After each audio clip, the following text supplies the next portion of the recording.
¿Cómo me escuchan? Buenos días, Bueno, doctor. doctor, sí se le escucha bien. Bien, bueno, continuaremos entonces con el tema de ayer.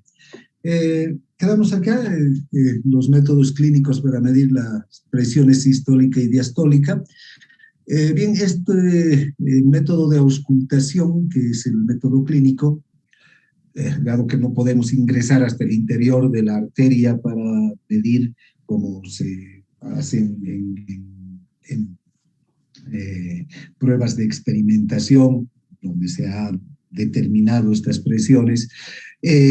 Tenemos, gracias a Rivarossi, investigador médico italiano, que fue el que diseñó y creó este método clínico para medir la presión arterial. Determina las presiones arteriales sistólica y diastólica. Para esto se necesita un aparato, el estetoscopio, o también llamado tensiómetro, que consta de un manguito que se insufla. Este es el manguito, no es nada más que una bolsa de goma que se puede inflar, insuflar, que viene en un estuche de tela o de plástico o de otro material, que debe ser ajustado al brazo, ¿ven? Y por acá está discurriendo la arteria antecubital o arteria humeral también. Entonces, aquí, como este manguito es un balón que se puede inflar, ¿no? Este manguito está conectado con un medidor, con un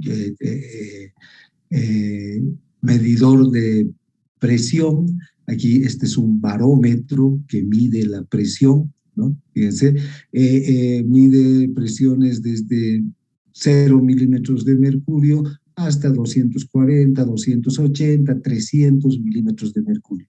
Hay un reloj, consta de una manecilla de un reloj, diríamos, que conforme va aumentando la presión en el manguito, esa presión se transmite por esta manguera hacia el barómetro, y aquí la aguja va determinando cuánto de presión hay en el manguito, aquí en la bolsa inflable, en este bladder inflable que tenemos aplicado alrededor del brazo.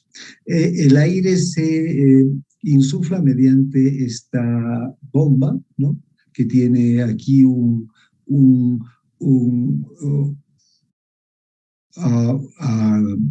una válvula que cuando vamos a inflar la cerramos para que no salga el aire por una parte, inflamos totalmente el manguito hasta llegar a 200, 250, que nos indique el barómetro, y luego vamos soltando lentamente el aire con la válvula, ¿no?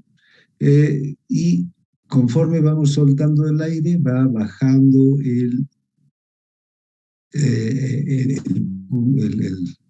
indicador, ¿no? La aguja del barómetro va bajando conforme va bajando la presión. Ahora, ¿qué presión nos está indicando este barómetro? La presión del aire que está dentro del manguito. Pero vean cuál es el principio aquí. Cuando insuflamos el manguito hasta por encima de los 200 milímetros de mercurio, por decir, sabemos que en una persona normal la presión sistólica es hasta 120, 130, 140 milímetros de mercurio, y la presión diastólica puede llegar hasta 80, 90 milímetros de mercurio. Entonces, si insuflamos por encima de los 140 milímetros de mercurio, llegamos a 150, 200, la presión del bladder, del manguito insuflado, va a aplastar a la arteria antecubital, porque va a ser mayor la presión en el manguito, la presión del aire, que la presión de la arteria. Y este aplastamiento, este colapso de la arteria va a hacer que la sangre deje de fluir, el flujo sanguíneo se va a interrumpir, ya no va a pasar más sangre desde la arteria antecubital hasta la radial y a la mano, y todo el flujo sanguíneo al antebrazo y la mano va a quedar cortado. Entonces, luego empezamos a liberar de aire al manguito, ¿no? Con la válvula. Y estamos atentos, tomamos el pulso radial, que en este momento, cuando tenemos 200 milímetros de mercurio, por ejemplo, que nos está midiendo el manguito, el pulso radial ha desaparecido, no hay el pulso radial. Entonces, ¿qué es lo que hacemos? Liberamos de la presión del manguito, del aire del manguito, a través de la válvula. Entonces va bajando la presión. Y si este individuo tiene la presión sistólica de 130, cuando el aire del manguito llegue a 130, entonces se van a igualar la presión arterial y la presión del manguito. Y entonces el flujo sanguíneo se va a restablecer y la sangre va a pasar nuevamente por la arteria antecubital y va a llegar hasta la radial. Y entonces podemos sentir en ese momento que nuevamente se restablece el pulso. El momento en el que se restablece el pulso y el marcador o hacia donde esté marcando la aguja, si es 130 milímetros de mercurio en la aguja, y en ese instante sentimos que se restablece el pulso, esa es la presión sistólica. ¿Sí? ¿Por qué? Porque se ha restablecido la presión, se ha restablecido el flujo gracias a que se han igualado las dos presiones, ¿no? Ya no hay una presión mayor en el manguito que esté colapsando a la presión de la arteria. Bien, este es el método inicial, original, ideado por Rivarossi. Solamente con este método se puede medir la presión sistólica, porque no tenemos ya cómo determinar la presión diastólica. Entonces, a esto se complementó con el fonendoscopio, y entonces aquí vamos a escuchar unos ruidos, ya no vamos a sentir el restablecimiento del pulso en la radial, sino vamos a escuchar aquí también en el antebrazo, por debajo de la arteria humeral, vamos a escuchar cómo se restablece el flujo sanguíneo a través de un fonendoscopio. Entonces, procedemos de la misma manera. Colocamos el manguito, insuflamos por encima de 200 milímetros de mercurio, ponemos el fonendoscopio y escuchamos. No vamos a escuchar nada. Empezamos a desinflar el manguito y conforme vamos desinflando, ¿vean? Se van a igualar las dos presiones y entonces se va a restablecer el flujo sanguíneo y escuchamos ahí un primer ruido. Luego vamos a escuchar, y si ven ustedes aquí arriba, en esta gráfica, cuando se restablece el primer ruido, el punto B, ¿vean? Se restablece el flujo, el punto B, ya escuchamos un primer ruido. Luego un segundo, un tercero, un cuarto, hasta que desaparecen los ruidos. Vamos a escuchar un primer tum, tum, tum, tum, por decir, ¿no? Y hasta que desaparece. Cuando el momento en el que desaparece, esa es la presión diastólica. Cuando aparece el primer ruido es la presión sistólica y cuando desaparece en C es la presión diastólica. Bien, estos son los ruidos de Korotkov, que se basan en ese principio, ¿no? De elevar la presión en el manguito hasta por encima de la presión de la arteria y luego escuchar el momento en el cuando se eleva la presión en la arteria o en el manguito y se supera la presión de la arteria, el flujo queda cortado, ¿no? No hay flujo. Y cuando se desinfla el manguito y se igualan las presiones, el flujo se restablece. Y entonces en ese momento podemos escuchar el primer ruido. Vamos a escuchar una serie de ruidos que van a preceder al primer ruido hasta que desaparece casi por completo desaparecen los ruidos. Entonces, en el momento en el que desaparecen, tenemos la presión diastólica. Entonces, tenemos que estar atentos a los sonidos y al descenso de la aguja.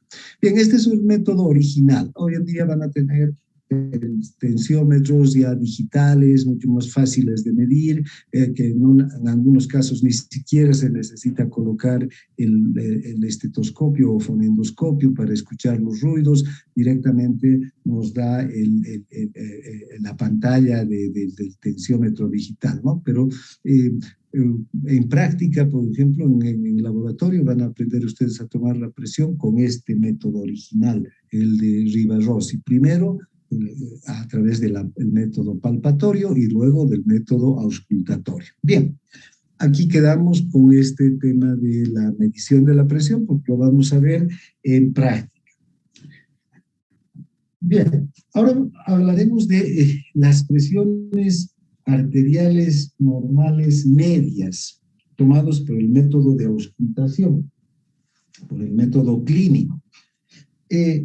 A ver, cuando hablamos de la presión arterial media, nos estamos refiriendo al promedio de la presión sistólica y la presión diastólica milisegundo a milisegundo durante todo el ciclo cardíaco.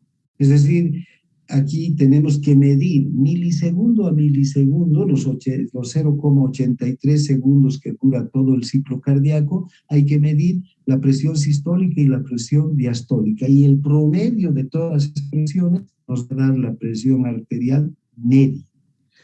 Bien, ahora, esta presión arterial media, desde luego, se ha obtenido con un tensiómetro que tome la presión en el interior de la arteria, ¿no?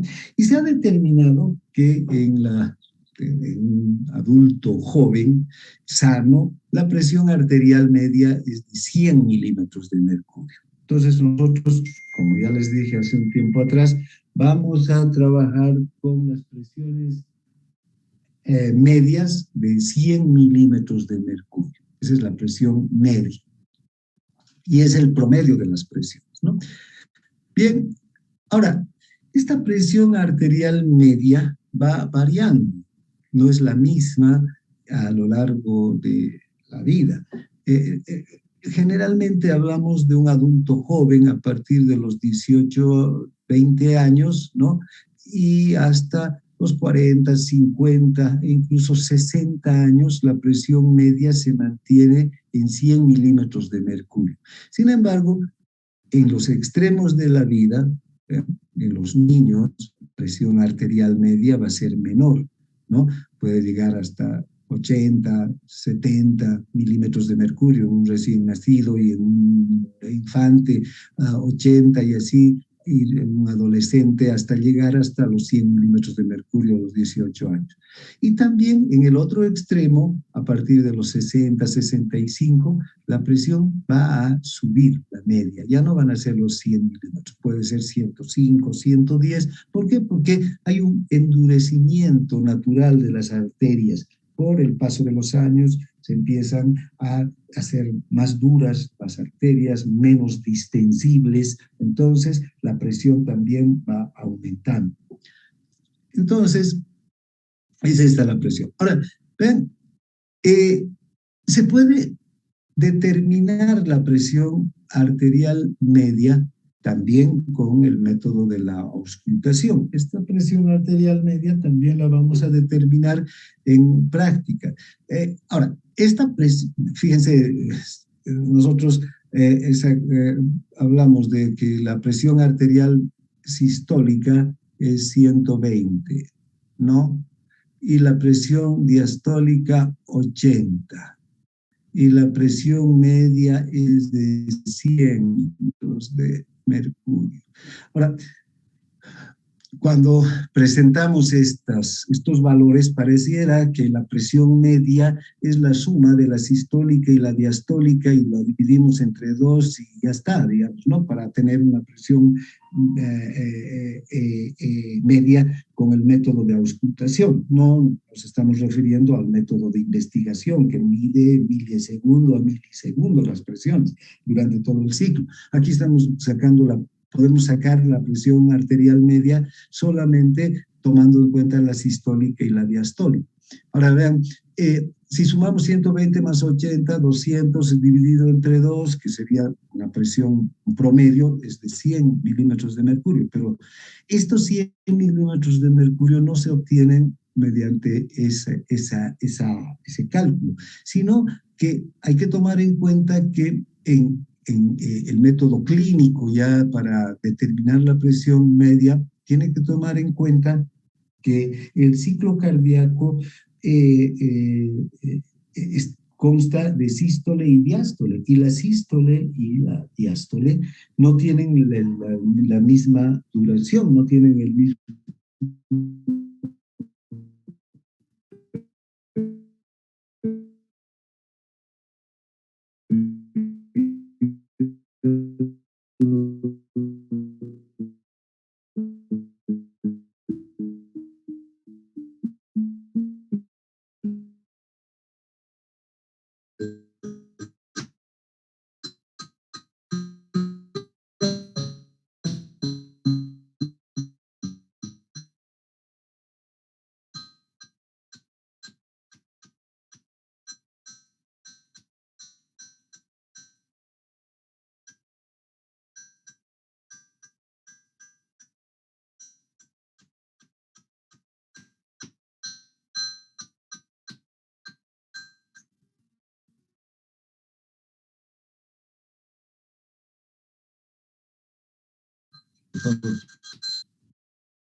Bien, ¿cómo me escuchan?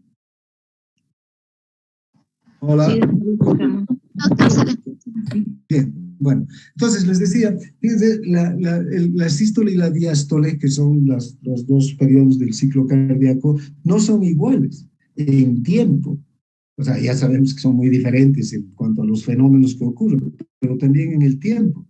La sístole dura un tercio de todo el ciclo cardíaco y la diástole dura 2/3 de todo el ciclo cardíaco. La diástole es más larga durante el ciclo cardíaco. Entonces, para obtener la presión arterial media, tenemos que tomar en cuenta esto, que tenemos que calcular la suma de las dos presiones, pero tomando en cuenta como 1/3 de la presión arterial sistólica más 2/3 de la presión arterial diastólica. Para esto hay una formulita muy sencilla que también la vamos a desarrollar en prácticas, ¿no? Para que ustedes puedan calcular la presión media. Cuando toman la presión con un tensiómetro, van a obtener la presión arterial sistólica y la diastólica. Sea cual sea el resultado, podemos hacer la suma del tercio de la presión arterial sistólica más 2/3 de la presión arterial diastólica, nos va a dar la presión arterial media. Esa es la forma correcta de sacar la presión media. Esta presión media es importante conocerla. ¿Por qué? Porque nos va a determinar, vean, la característica de la presión durante todo el ciclo cardíaco. Cuando estamos sacando una presión media, ya no estamos hablando de presión sistólica y diastólica, sino de la presión durante todo el ciclo cardíaco. Y la presión media se tiene que mantener en un rango de aproximadamente entre 90 milímetros de mercurio y 110 milímetros de mercurio. Bien, cuando obtenemos la presión media. Ya les decía que tomado con un medidor de presión que se aplica directamente en el interior de la arteria, este medidor de presión nos da la media de las presiones arteriales medidas milisegundo a milisegundo en el periodo de todo el ciclo cardíaco, ¿no? Y por eso no es igual a la media de las presiones sistólica y diastólica. Hay que tener en cuenta eso. No es sumar la sistólica y la diastólica y sacar la media. No nos va a dar una presión real, sino hay que determinar 1/3 de la sistólica más 2/3 de la diastólica. O si quieren también un 60% de la diastólica y un 40% de la sistólica, que viene a ser lo mismo. Bien, son los métodos de determinación de la presión media. Bien, ahora hablamos de las venas y de sus funciones. Y las venas tienen, a ver, una primera función, que es la más conocida o la que se tiene desde tiempos en las que se han descubierto, digamos, las funciones de las venas. La primera función sería la de vía de paso de la sangre. Las venas recogen la sangre desde los capilares y las retornan hasta el corazón. Las venas sistémicas van a recoger la sangre desde los capilares sistémicos y van a llevar a través de la unión de venas pequeñas, medianas, grandes, hasta la aurícula derecha. Lo mismo va a ocurrir con las venas pulmonares, ¿no? Desde los capilares pulmonares se van a ir juntando las venas más pequeñas, venas medianas, hasta las venas pulmonares y van a llegar hasta la aurícula izquierda. Entonces, esa es una función importantísima de las venas. Pero hay otra función que radica en que las venas son muy distensibles, como hemos visto ayer. Tienen una compliancia, una capacitancia 24 veces más que las arterias y se pueden distender hasta 8 veces más que las arterias. Esto las convierte en verdaderos reservorios, verdaderos almacenes de sangre para que el organismo utilice esa reserva de sangre cuando lo necesita. Entonces, las venas también, aunque no tienen una capa muscular tan desarrollada como las arteriolas, por ejemplo, tienen una capa de músculo liso que les permite contraerse. Y ahí viene una nueva función, la de impulsar la sangre mediante la contracción hacia el corazón. Entonces, cuando el organismo necesita mayor cantidad de sangre, el gasto cardíaco tiene que aumentar. La única manera que aumente el gasto cardíaco es aumentando el retorno venoso. Entonces, las arterias, las venas también se contraen y aumentan la cantidad de sangre que retorna hacia la aurícula derecha. Y aumenta el retorno venoso y aumenta el gasto cardíaco en directa proporción. Otra función que tienen las venas es impulsar la sangre desde los miembros inferiores, en especial estas venas periféricas que están en las piernas, en los muslos, e impulsar la sangre hacia arriba, porque nosotros somos bípedos que estamos parados en 2 piernas y la sangre tiene que vencer la resistencia de la gravedad, porque la gravedad atrae al líquido, a la sangre hacia el suelo y la sangre tiene que subir desde el piso, desde los pies, desde las piernas hasta la aurícula derecha. Entonces, también las venas periféricas tienen una función importante, impulsar la sangre mediante lo que se conoce como la bomba venosa. Y finalmente, las venas ayudan al gasto cardíaco. Esta capacidad que tienen las venas de contraerse y de impulsar la sangre hacia el corazón va a estar directamente relacionada con las necesidades de sangre, las necesidades de flujo sanguíneo de los tejidos. Si los tejidos necesitan mayor cantidad de sangre, necesitamos aumentar el gasto cardíaco, ¿no? Se necesita mayor flujo sanguíneo que salga desde el corazón hacia los tejidos, desde el ventrículo izquierdo hacia los tejidos. Pero la única manera de que el corazón disponga de mayor cantidad de sangre sí aumenta el retorno venoso. Entonces, fíjense, las venas tienen esa función clave de aumentar el retorno venoso para que aumente el gasto cardíaco. Cuando disminuyen las necesidades a nivel de los tejidos, también las venas también tienen que disminuir el gasto cardíaco en primer lugar. Ya no necesitamos tanta sangre en los tejidos. Si estamos corriendo y luego nos sentamos, ya no hay necesidad de sangre en los músculos, tiene que disminuir el gasto cardíaco. Pero la única manera que disminuye el gasto cardíaco es disminuyendo el retorno venoso. Disminuye el retorno venoso y disminuye el gasto cardíaco. ¿Y quién determina la disminución del retorno venoso? Las propias venas, ¿no es verdad? Bien, entonces son varias funciones, como ustedes verán, que tienen las venas. No solamente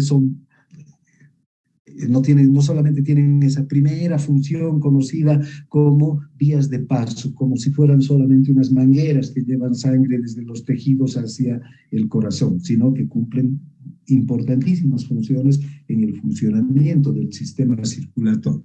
Ahora, ¿cuáles son las presiones venosas? La sangre, ya hemos visto, se mueve desde el ventrículo izquierdo hacia la aurícula derecha. Y desde el ventrículo izquierdo hacia los tejidos, la sangre es conducida por las arterias.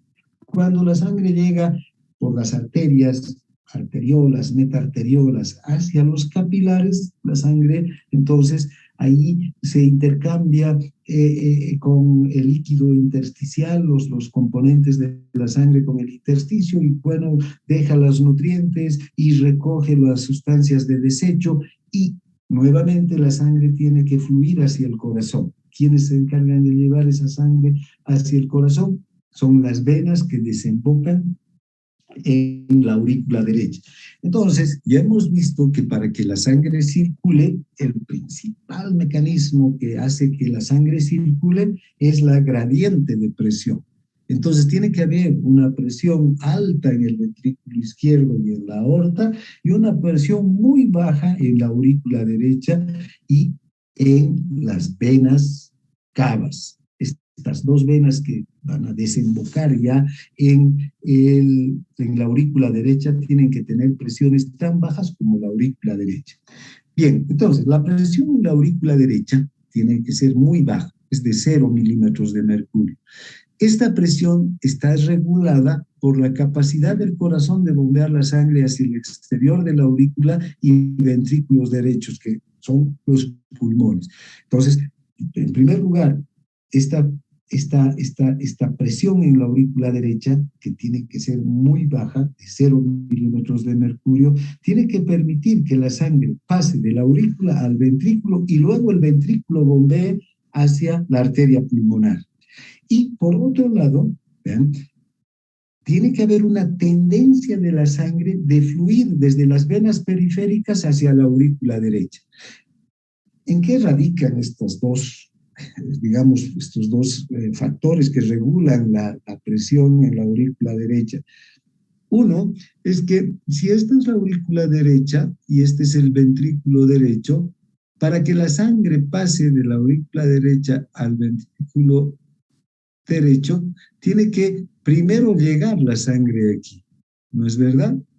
Y tiene que tener una presión muy baja cuando se llena. ¿Cuánto es? De 4 a 6 milímetros de mercurio, como hemos visto cuando hemos hablado del ciclo cardíaco. Es una presión baja, pero cuando la aurícula está llena. Y cuando la aurícula está llena, el ventrículo, ¿cuánto de presión tiene? 0 milímetros de mercurio. Esta gradiente de presión hace que pase la sangre y la aurícula se vacíe. Una vez que se vacía la aurícula queda en 0 milímetros de mercurio en ese momento, porque no tiene sangre. En cambio, el ventrículo empieza recién a aumentar la presión en el periodo de contracción isovolumétrica. Entonces, al quedar en 0, la presión en la aurícula derecha hace que la sangre que está en las venas periféricas fluya hacia la aurícula por la gradiente de presión. Las venas periféricas van a tener una presión entre 10 y 6 y 5 milímetros de mercurio. Van a ir bajando esa gradiente desde las vénulas, las pequeñas venas, 10 milímetros de mercurio, hacia las venas medianas y grandes venas que van a tener entre 5, 4 y finalmente las venas cavas que también van a tener 0 milímetros, prácticamente la misma de la aurícula derecha. Entonces la presión va, perdón, el flujo va a fluir en este sentido, hacia la aurícula derecha. Por eso es que estas presiones son muy bajas, ¿no? Es normal que la presión en la aurícula derecha entonces la tomemos como de 0 milímetros de mercurio. Reitero, gracias a esta presión y la presión en el ventrículo, la presión media del ventrículo, que es de 100 milímetros de mercurio y es la misma en la aorta, en el ventrículo izquierdo y en la aorta, la sangre va a fluir de una gradiente alta a una gradiente baja, ¿no? La diferencia de presión va a hacer que fluya. Bien, ahora, esta presión en la aurícula derecha puede aumentar. Y si aumenta la presión en la aurícula derecha, va a haber un problema. Este retorno venoso se va a ver dificultado. Si necesitamos que tengamos 0 milímetros de mercurio en la aurícula derecha para que la sangre fluya libremente, si aumenta la presión aquí, este retorno se va a ver limitado. Aquí va a disminuir la capacidad del corazón de atraer la sangre hacia la aurícula. Y si llega poca sangre hacia la aurícula, va a pasar poca sangre hacia el ventrículo y el gasto cardíaco va a disminuir enormemente. ¿Cuándo ocurre eso? Cuando hay una insuficiencia cardíaca, cuando el propio corazón es incapaz de bombear la sangre hacia las grandes arterias. Si este corazón tiene una insuficiencia, está débil y bombea poca sangre hacia la arteria, va a quedar un volumen telesistólico mayor que el que normalmente debería quedar, ¿no? La fracción de inyección va a disminuir y va a aumentar el volumen telesistólico, el volumen que queda en el ventrículo. Al mismo tiempo, la aurícula no va a poder vaciar toda la sangre hacia el ventrículo y se va a quedar con un resto de sangre que va a hacer que la aurícula aumente su presión. Y así, esto se va a convertir en un círculo vicioso en el que cada vez va a aumentar más la presión en la aurícula derecha. Y si aumenta demasiado la presión en la aurícula derecha, el retorno venoso va a dificultarse enormemente. Bien. También puede haber una disminución de la presión en la aurícula derecha. Menos de 0 milímetros de mercurio, o sea, tener una presión ya negativa de -3 a -5 milímetros de mercurio. ¿Cuándo ocurre esto? Cuando hay una hemorragia. Y si la hemorragia es importante, más de 1 litro de sangre se pierde, entonces esta presión va a disminuir, ¿no?, por debajo de 0 milímetros de mercurio. Bien.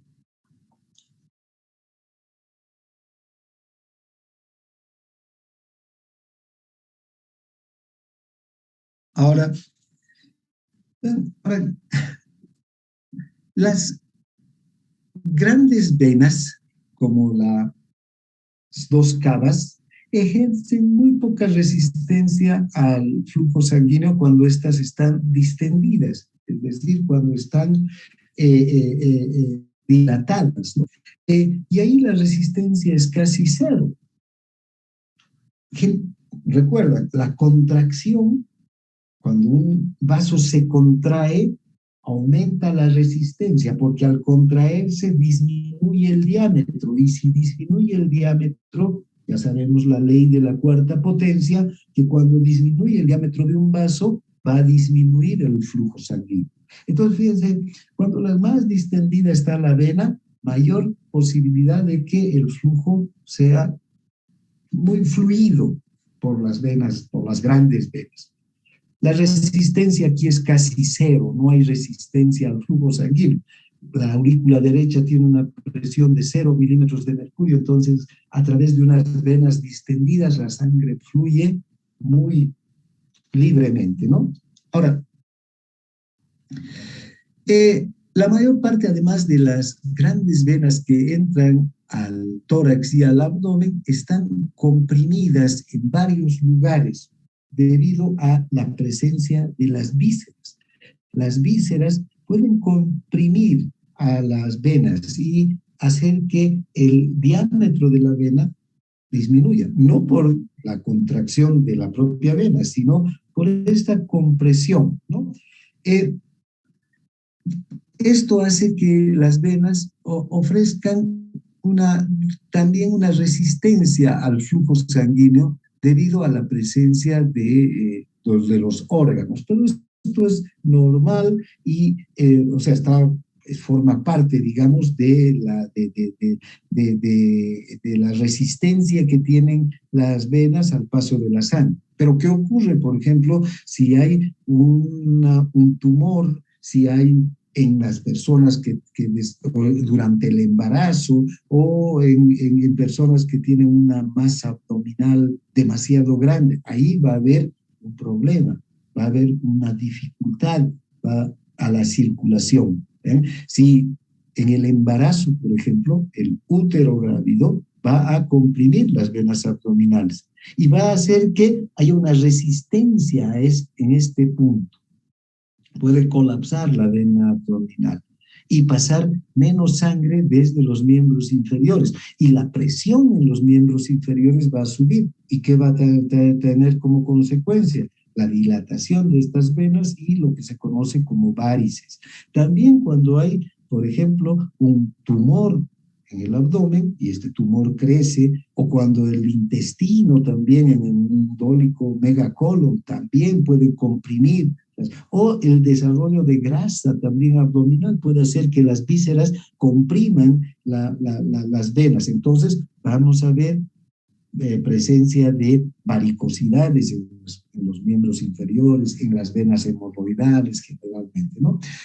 Ahora, la presión en las venas pequeñas, más periféricas, es de 4 a 6 milímetros de mercurio, como les decía hace un momento, incluso hasta 10 milímetros de mercurio puede llegar esta presión en las vénulas, porque la presión en el extremo venoso del capilar va a ser de 10 milímetros de mercurio, justo cuando están empezando a formarse las vénulas.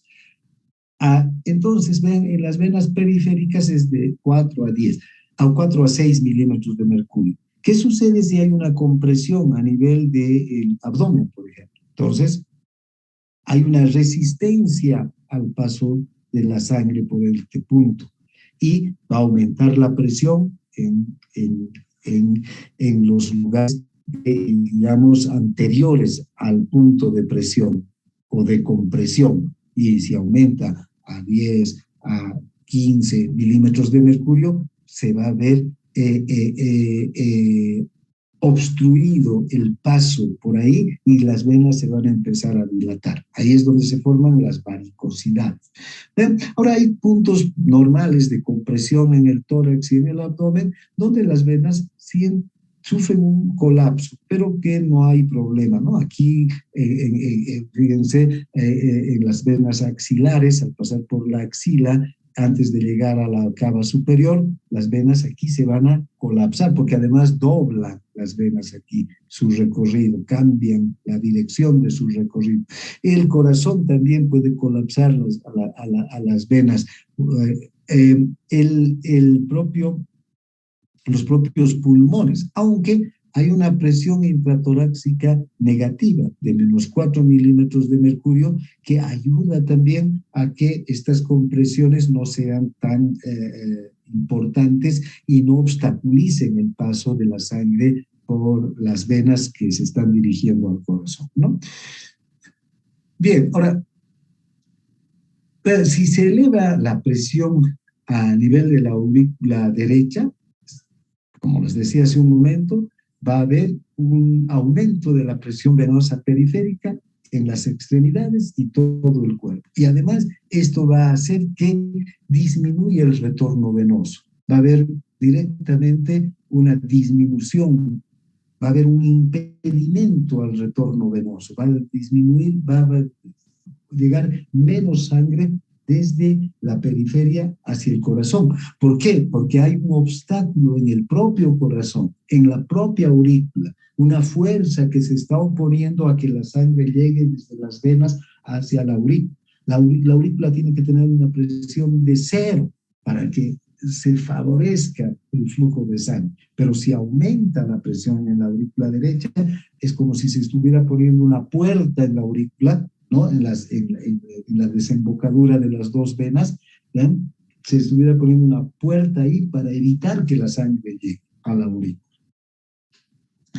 También este efecto de la presión intraabdominal, ya les decía, va a hacer que aumente la presión venosa en las piernas. Eso puede llegar a formar edemas, ¿no? Bien, además hay un efecto de la presión gravitacional también. ¿Qué es la presión gravitacional? La fuerza que ejerce la gravedad sobre las venas.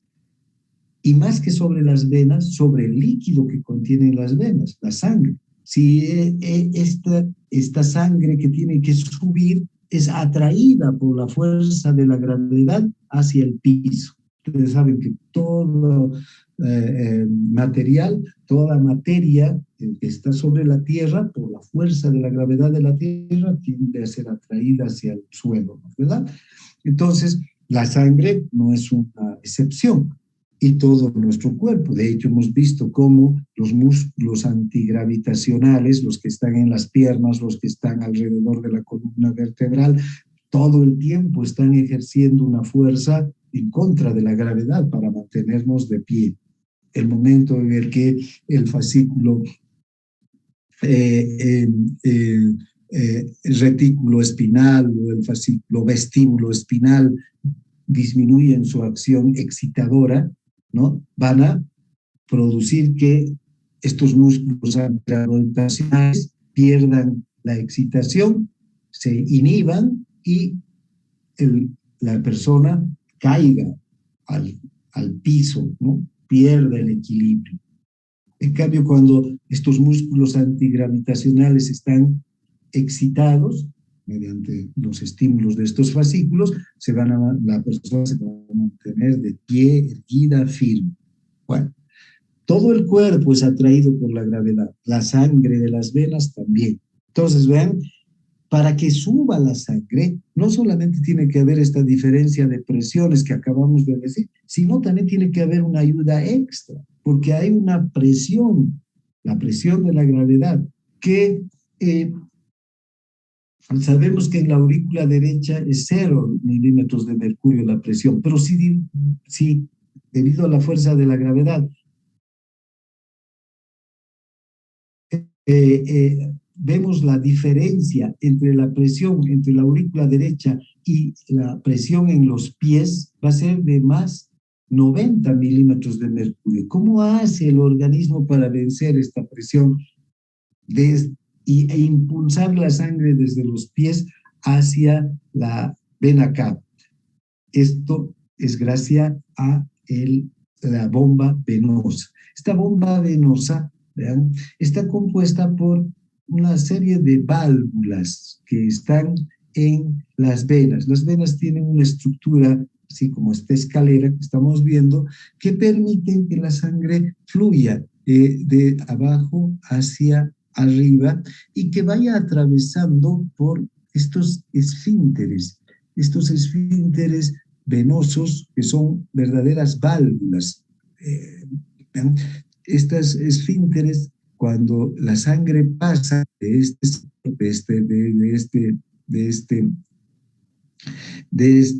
sector inferior, de este segmento inferior a este segmento superior de la vena, la sangre pasa y no vuelve hacia el segmento inferior. Así la fuerza de la gravedad esté atrayendo a la sangre.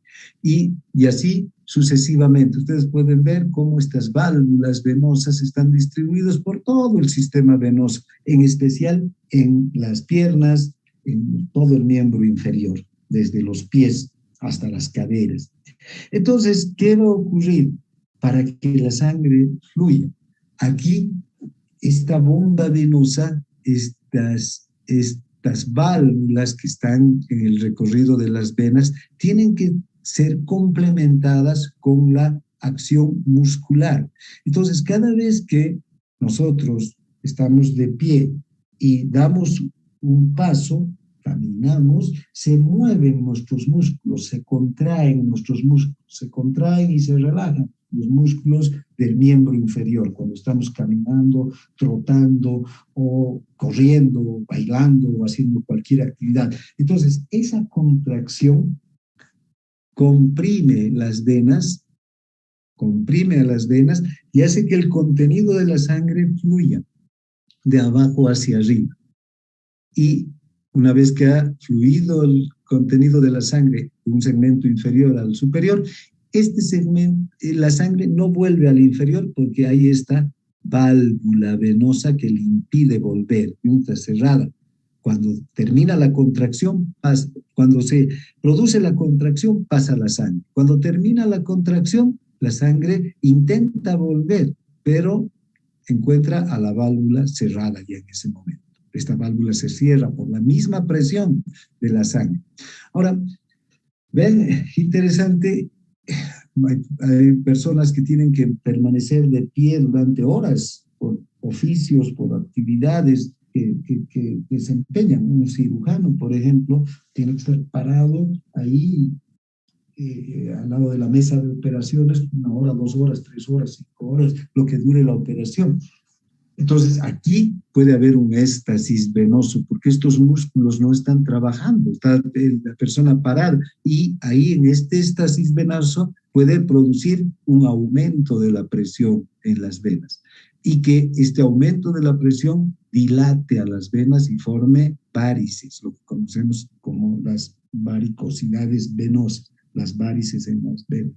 Para evitar eso, la persona debería por lo menos contraer, estando parada, contraer y distender los músculos del miembro inferior, ¿no?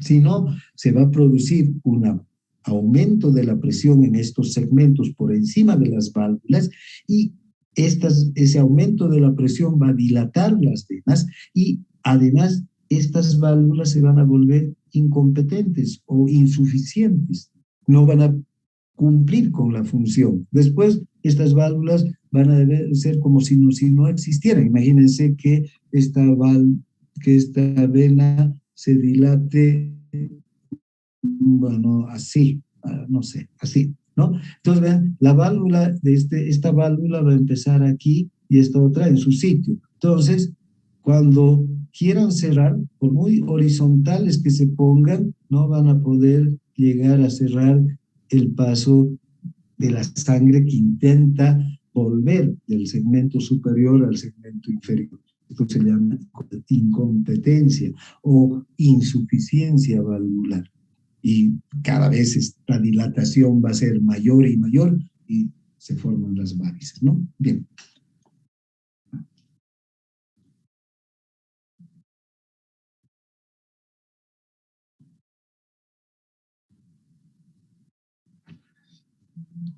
Finalmente, las venas tienen esta gran importancia de cumplir como reservorios de la sangre.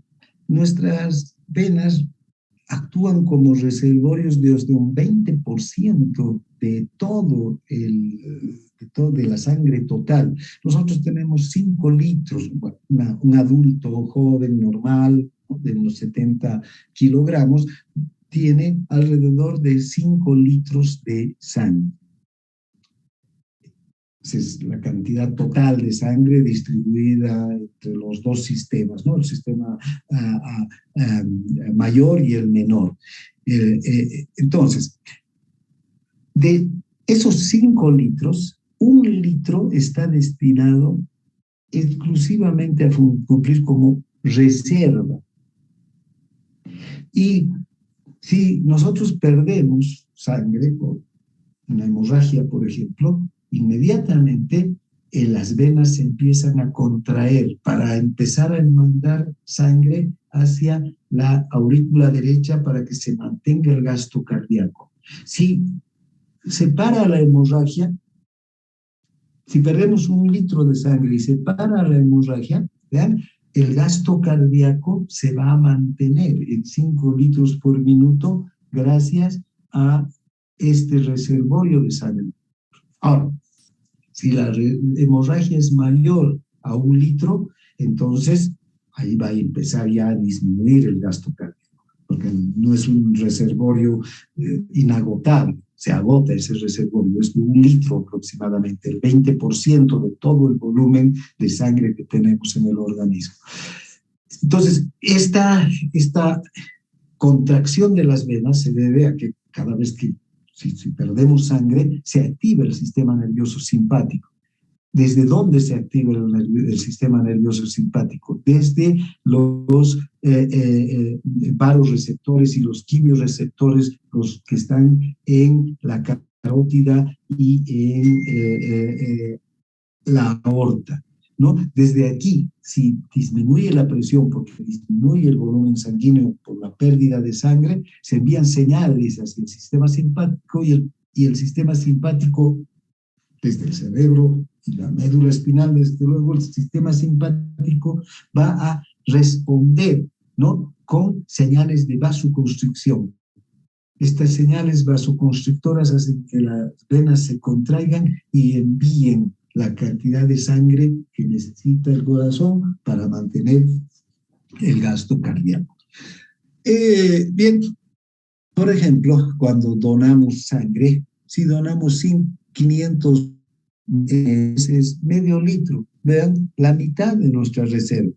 Esto no afecta en nada a la circulación, no afecta en nada al organismo. Una persona sana, bien nutrida y que no tenga enfermedades de base, puede donar sangre sin ningún problema. O sea, ¿cuánto es lo máximo que una persona puede donar? 500 mililitros. Eso es digamos, lo que no va a afectar a la reserva venosa que tenemos. Porque inmediatamente después de que se dona sangre, además, la médula ósea empieza a producir nuevos glóbulos rojos, nuevos glóbulos blancos para reemplazar los que se han perdido con la donación. Pero eso es para restituir ese medio litro de sangre que requerimos que esté presente por si hubiera necesidad de reponer la sangre en el organismo en caso de una hemorragia. Ahora, hay otros reservorios también que junto con las venas pueden ayudarnos a mantener un gasto cardíaco adecuado cuando hay pérdidas de sangre. Está el vaso, que puede liberar hasta 100 mililitros de sangre, el hígado, varios cientos, porque puede haber también una contracción del hígado, de las venas del hígado, y el hígado es un órgano que está cargado de sangre y puede enviar varios cientos de mililitros de sangre a la circulación. De hecho, las venas abdominales, los plexos venosos tienen estos reservorios de sangre. Y finalmente, los pulmones también se pueden contraer y exprimir sangre y enviar a las venas en caso de necesidad. Y el corazón, que hemos visto, tiene una reserva, ¿no? ¿Cuál es la reserva del corazón? El volumen telesistólico. El volumen telesistólico de 50 ml que queda al final de cada sístole, ese volumen actúa como reservorio. Bien, entonces este tema. Ahora vamos a hablar de la microcirculación y el sistema linfático. Ahora hablaremos de ese punto de la circulación en el que se intercambian los nutrientes, se intercambian los productos de desecho, se intercambia líquido, se intercambia iones entre la circulación capilar y el líquido intersticial. Este es el intercambio que hay entonces de líquido y de las sustancias que contienen este líquido que se intercambia a través de los poros capilares, entre el capilar y el líquido intersticial. Y además vamos a hablar también de un sistema circulatorio accesorio, complementario que tenemos, que es el sistema linfático y del flujo de la linfa a través del sistema linfático. Bien, hablaremos entonces de la microcirculación. Bueno, aquí se cumple en la microcirculación la función esencial del sistema circulatorio. ¿Cuál es la función esencial del sistema circulatorio? ¿Para qué tenemos corazón, venas, arterias, capilares? Si no es para que los nutrientes, como el oxígeno, la glucosa, los aminoácidos, los ácidos grasos, las vitaminas, todos los nutrientes que consumimos con los alimentos puedan ser transportados hasta las células. Las células no están en contacto, no somos un organismo unicelular que obtiene del medio ambiente directamente todos estos nutrientes. Hay necesidad de transportar los nutrientes, ¿verdad?, hasta los tejidos. Pero en los tejidos, los nutrientes tienen que salir desde la circulación hacia el intersticio, donde están las células. Esa función la cumple la microcirculación. Pero además de llevar los nutrientes hasta los tejidos, la microcirculación cumple con la función de recoger todos los productos de desecho que produce la célula, que son productos tóxicos, que no se pueden quedar ni en la célula ni en el intersticio. Tienen que pasar otra vez a la sangre y ser llevados hacia los órganos de desecho. ¿Cuáles son estos órganos de desecho? Esencialmente el hígado y los riñones. Entonces, fíjense, este punto, la microcirculación, es la encargada entonces de intercambiar todos esos productos que han sido transportados por el sistema circulatorio. Bien, ¿cómo está compuesta la microcirculación? Para empezar, hablaremos de las arteriolas pequeñas. Estas son ya, digamos, las arterias, las divisiones más pequeñas de las arterias.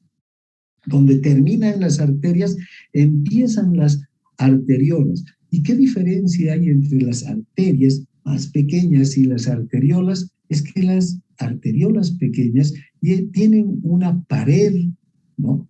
Una pared que es menos resistente, pero es mucho más muscular, ¿sí? Y entonces esto hace que estas arteriolas tengan una capacidad de contraerse y dilatarse enorme.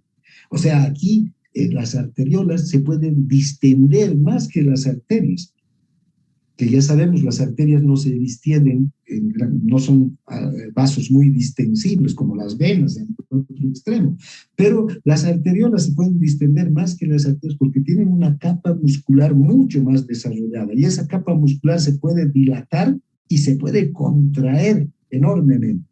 Gracias a esto controlan el flujo sanguíneo hacia cada territorio tisular. Entonces, gracias a que una arteriola se contrae y se dilata, puede aumentar o disminuir el flujo sanguíneo que está yendo a un tejido. Entonces, ahora, ¿quién determina el flujo sanguíneo? Que estas arteriolas se contraigan o se dilaten. Las condiciones locales de los tejidos. Esos van a controlar los diámetros de las arteriolas. Si el tejido aumenta su metabolismo, va a aumentar el diámetro de la arteriola y va a llegar mayor cantidad de flujo. Si el tejido disminuye su metabolismo, va a disminuir el diámetro de la arteriola y va a llegar menos flujo al tejido. Fíjense, este es un control independiente del sistema nervioso, del sistema autónomo, de las hormonas, etcétera, que también van a intervenir. Vamos a ver que van a intervenir, pero que su intervención es secundaria. La intervención primaria para el control del flujo es las condiciones locales de los tejidos. Bien, entonces cada tejido controla su propio flujo sanguíneo. Luego están los capilares. Estos siguen a las arteriolas. En realidad, luego de las arteriolas vienen una división todavía de las arteriolas, unas arteriolas más pequeñas, que se las conoce como metaarteriolas, muy musculares y que tienen esfínteres más muscular, de músculo liso, que son mucho más sensibles a la contracción y a la dilatación. Pero después entonces de las arteriolas, las metaarteriolas, que son continuación de las arteriolas, vienen los capilares. Estos ya tienen unas paredes muy finas. Los capilares ya no tienen capa muscular, solamente tienen una sola capa de células endoteliales, que son muy permeables. En este punto es donde hace el intercambio. Vean, por las arterias, por las venas, por las arteriolas, no sale sangre así, o no sale líquido, ni sale oxígeno, ni sale nada hacia los tejidos. Las paredes de los vasos grandes son totalmente impermeables, incluso a sustancias liposolubles. Pero aquí, en los capilares, gracias a que solamente tienen estas células endoteliales, hay una gran permeabilidad. Aquí los capilares son solubles, permeables a sustancias liposolubles, son permeables a sustancias hidrosolubles. Entonces, todas las sustancias que son transportadas por la sangre atraviesan la pared capilar hacia el intersticio. Y todos los desechos que se forman en las células atraviesan la pared capilar desde el intersticio hacia el capilar. Entonces, gracias a esta permeabilidad, todas estas sustancias atraviesan con gran facilidad. Aquí tenemos un esquema de lo que viene a ser la circulación o la microcirculación, circulación capilar. Ven la arteriola muscular, la metaarteriola con esfínteres precapilares que se contraen y dilatan con facilidad, terminan en los capilares, ¿no? Aquí la sangre arterial, rica en oxígeno y nutrientes, llega hacia los tejidos, llevan los nutrientes y el oxígeno hacia los tejidos, aquí están las células, y desde los tejidos pasa ya las sustancias de desecho y se empieza a formar la sangre venosa que termina en las vénulas. Estos capilares están ampliamente distribuidos por todo el organismo, tenemos capilares por todo el organismo. Fíjense, tenemos cerca de 10.000 millones de capilares. Si cortaríamos todos los capilares transversalmente y los colocamos uno al lado de otro, tendríamos una superficie de entre 500 a 700 metros cuadrados, o sea, algo así como una cancha de básquet, ¿no? De grande. Eso garantiza que todas las células del organismo reciban la misma cantidad de nutrientes y que todas las células tengan la cantidad suficiente de oxígeno, de glucosa, de aminoácidos, de ácidos grasos. Todas las células puedan desechar rápidamente sus productos de desecho, sus productos tóxicos como el dióxido de carbono, urea, creatinina, todas esas sustancias que se forman como consecuencia del metabolismo de las proteínas. La distancia máxima entre un capilar y una célula está entre 20 a 30 micras. Si ustedes recuerdan, los glóbulos blancos nomás se mueven por movimientos amegoideos 100 micras aproximadamente en un segundo. Entonces ven la rapidez con la que llegan desde un capilar hasta la célula, un glóbulo rojo. Bien. Un glóbulo blanco, un neutrófilo, cuando tiene que dirigirse hacia una célula que está agredida o que está sufriendo un daño. Bien, ahora, cada tejido está organizado de manera que puede cumplir con sus propias necesidades metabólicas, puede atender la organización de este sistema capilar, de esta microcirculación en general, arteriolas, metaarteriolas y vénulas, está determinada en cada tejido de acuerdo a sus propias necesidades. No va a ser esta organización aunque en general, digamos, viendo la organización general es la misma, pero en cada tejido tiene sus propias particularidades, porque cada tejido tiene sus propias necesidades, ¿no?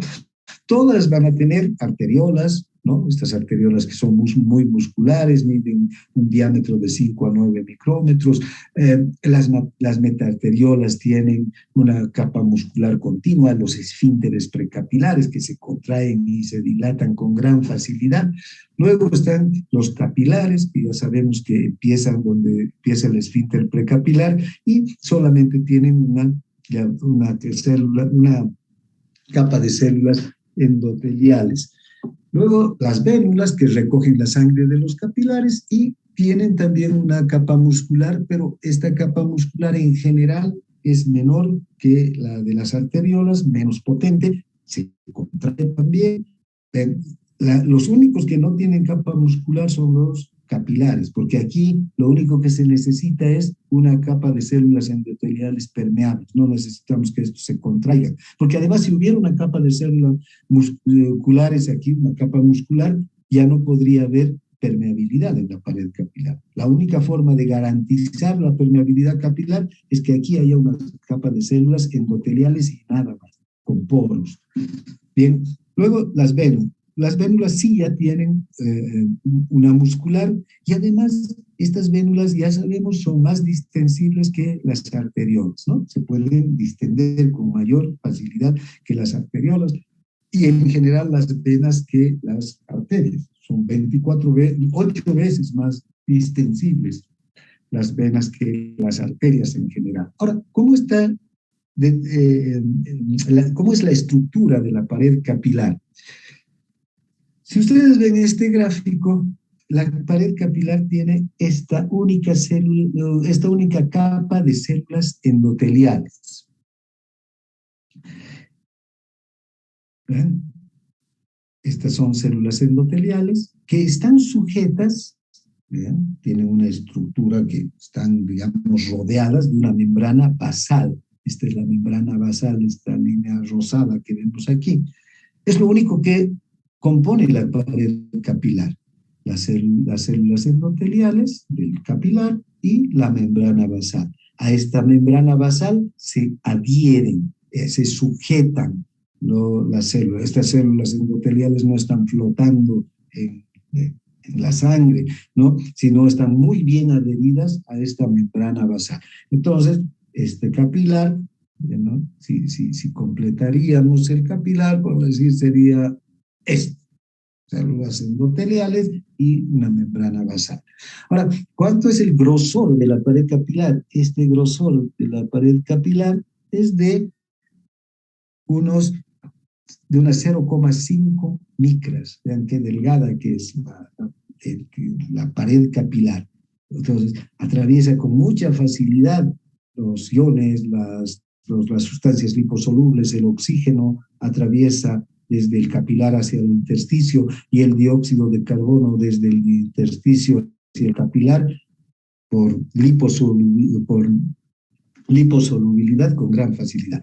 Y el diámetro interno del capilar va a ser entre este punto y este punto, por decir, entre 4 a 9 micras. Recuerdan, por los capilares circula ¿quién? El glóbulo rojo. Y el glóbulo rojo circula exactamente, cabe exactamente en un capilar, de tal suerte que la distancia entre la membrana del glóbulo rojo y la membrana de la célula endotelial es de unos cuantos angstroms. Hay distancia, pero es muy pequeña. Esa distancia ayuda a que el intercambio del oxígeno con el dióxido de carbono sea muy rápido, ¿no? Que el oxígeno no se diluya aquí en la sangre, sino que ni bien sale del glóbulo rojo, inmediatamente atraviesa la pared capilar, porque además aquí hay una alta concentración de oxígeno y aquí hay una baja concentración de oxígeno. Entonces, por diferencia de concentración, atraviesa el oxígeno, por difusión simple, atraviesa el oxígeno desde el capilar hacia el intersticio. Lo mismo ocurre con el dióxido de carbono, en sentido inverso, ¿no? Ahora,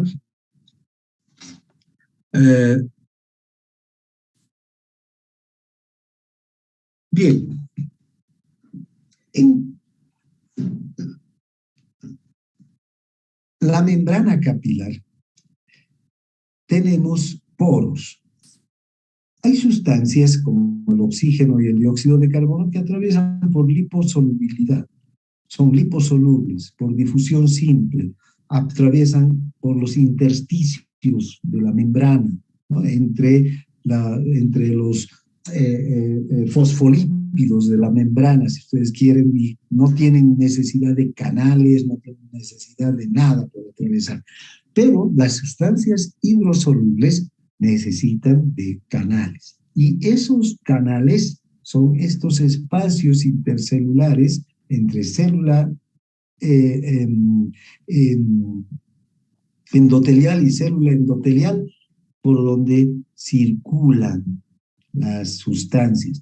¿Y qué sustancias circulan por acá? Sustancias hidrosolubles. Ahora, el diámetro de este poro es muy estrecho, 6 a 7 nanómetros, entre 60 a 70 angstroms, que son medidas muy pequeñas, pero suficientes para que atraviese el agua, para empezar. El agua puede atravesar 20 moléculas de agua juntas por este poro capilar. Además puede atravesar los iones, todos los iones van y vuelven con mucha facilidad, como por un canal enorme, ¿no? También la glucosa, también atraviesa los aminoácidos, ¿sí? Las vitaminas, y de retorno atraviesan también agua, iones, atraviesan sustancias de desecho como la urea, la creatinina, ¿no? Que tienen que atravesar este poro capilar. Esas son sustancias hidrosolubles, no pueden atravesar a través de las células, sino tienen que utilizar un canal. Ese canal es este poro que mide 60 a 70 angstroms o 6 a 7 nanómetros, que es suficiente para que atraviesen con gran velocidad y en gran cantidad estas sustancias de ida y de vuelta por el poro capilar. Ahora, ¿quiénes no atraviesan este poro capilar? Las proteínas plasmáticas. Son muy grandes, pero además los poros capilares, como vamos a ver enseguida, en la pared del poro capilar están dotados de cargas eléctricas negativas, y la proteína es negativa, tiene cargas eléctricas negativas, así que se repelen. No puede atravesar una proteína, además de ser grande, tiene un peso molecular muy grande, una proteína plasmática, 70.000, 160.000 de peso molecular, entonces les cuesta atravesar a la globulina, a la albúmina y a otras proteínas plasmáticas. Sin embargo, puede haber diferencias entre los poros capilares que hay en los distintos tejidos. Por ejemplo, en el cerebro, estos poros capilares forman uniones muy estrechas, digamos, 6 o menos todavía nanómetros entre una pared y la otra, ¿no? Entre una célula, perdón, y otra. Entonces, por aquí solamente atraviesan, ¿vean?, moléculas muy pequeñas. Desde luego el oxígeno, el dióxido de carbono por liposolubilidad, pero ya hay moléculas hidrosolubles, iones, glucosa, aminoácidos, son los que pueden atravesar. Algunos fármacos, ya cuando lleguen a farmacología, van a ver qué fármacos son capaces de atravesar la barrera hematoencefálica, que se llama esta pared capilar que se forma en el cerebro y en las neuronas, ¿no? En el tejido nervioso. Entonces, muy pocas sustancias atraviesan, muy pocos fármacos también atraviesan estos poros. En cambio, en el hígado, estas uniones son muy amplias, incluso pueden pasar proteínas, porque de hecho el hígado es el que sintetiza las proteínas plasmáticas y las envía a la circulación. Entonces, los capilares del hígado, por ejemplo, aunque tienen la misma estructura parecida, estos poros son mucho más amplios, ¿no? Y permiten el paso de proteínas desde el hepatocito hacia hacia el capilar, para que desde ya los capilares sean llevadas las proteínas plasmáticas a la circulación.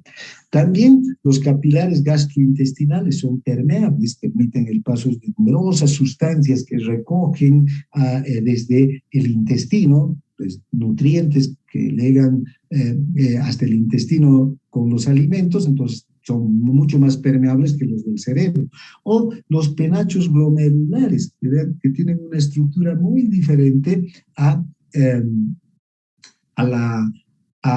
resto de los capilares. El glomérulo es un ovillo, un penacho, un acúmulo de capilares que tienen una organización específica que permite que se filtre 180 litros de agua al día, o de líquido, no de agua solamente, sino de líquido con iones y con glucosa y aminoácidos hacia los túbulos.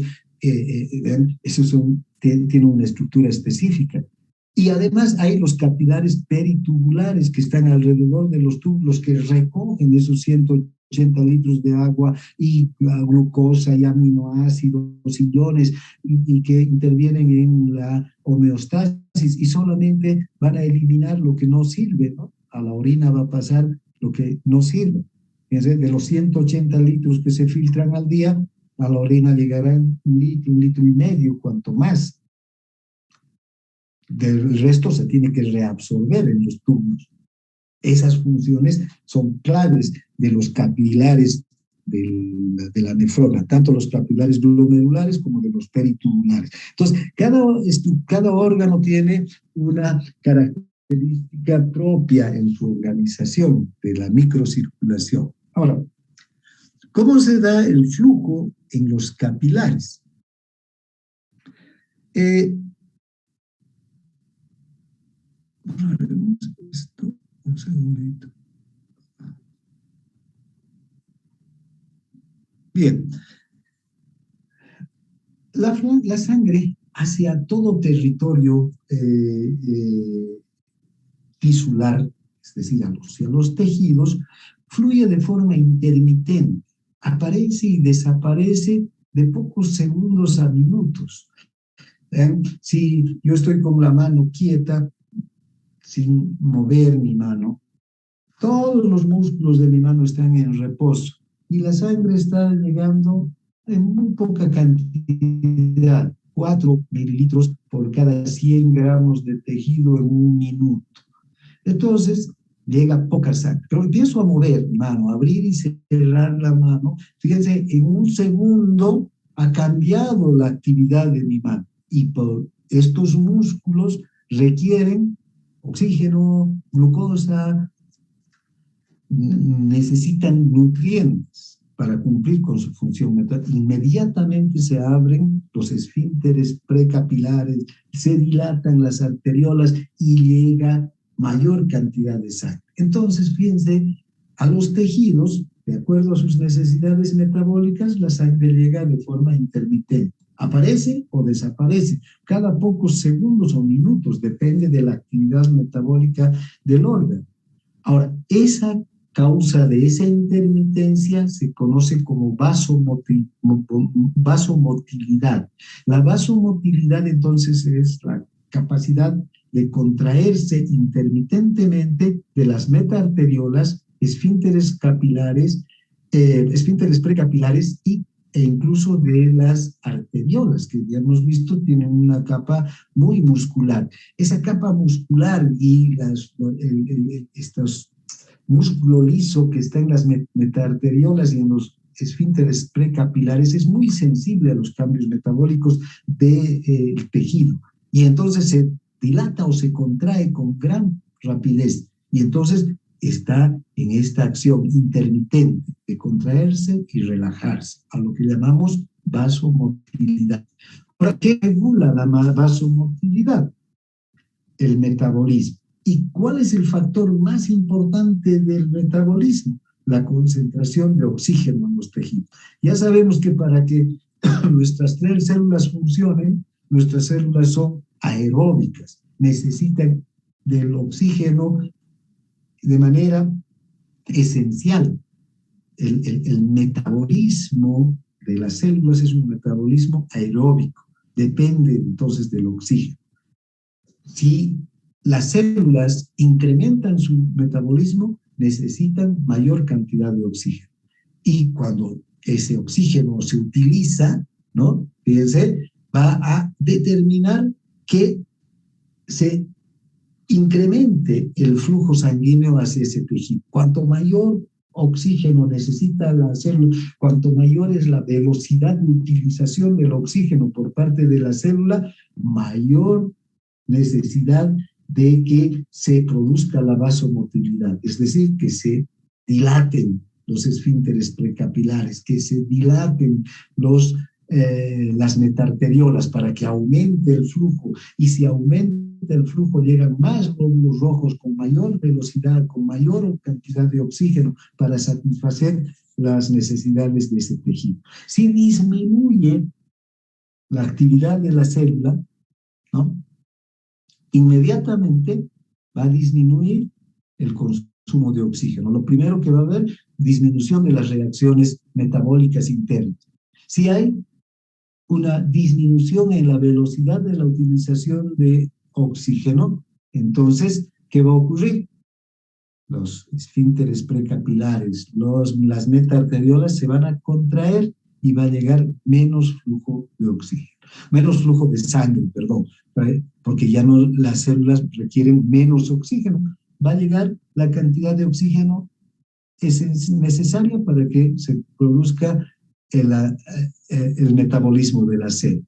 Entonces, fíjense, gracias a la regulación de la vasomotilidad por el propio oxígeno, por la propia concentración de oxígeno,